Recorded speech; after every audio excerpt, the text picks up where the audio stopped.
Tara, sugda na sad nato ang usa ka ultimate adventure sayo sa kabuntagon. Presko nga hangin ug lami nga pagkaon. Ready na ba mo? Let's go!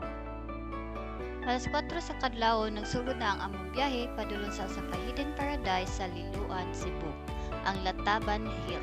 Pagkabot namo, grabe ang vibes. Presko kayong hangin, relaxing nga view, ug syempre dili nato kalimtan ang init nga kape.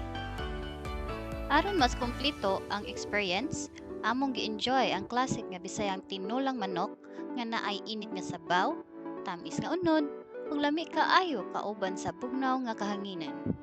Perfect jud kaayo. But wait, there's more. Gi-attempt namo ang usa ka challenging downhill trail gikan sa Lataban Hills. Lisod, gamay ang dalan, pero grabe ang thrill. Murag off-road adventure padulong sa among sunod nga stop which is ang Little Santorini Mountain Resort. But take note ha, nindot ra ang dalan padulong sa resort.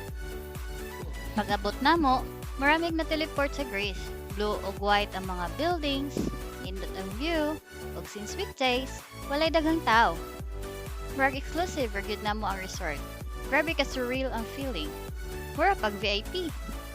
Ug unsaon pagkumpleto sa experience? Magsubat ag bangos.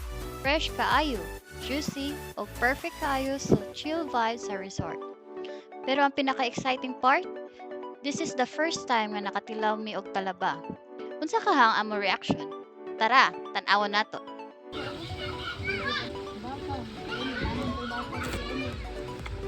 Kung nangita mo og adventure plus food trip plus relaxation, kani ang combo nga dapat ninyo nga suwayan. Lataban Hills plus Little Santorini. It's the perfect getaway.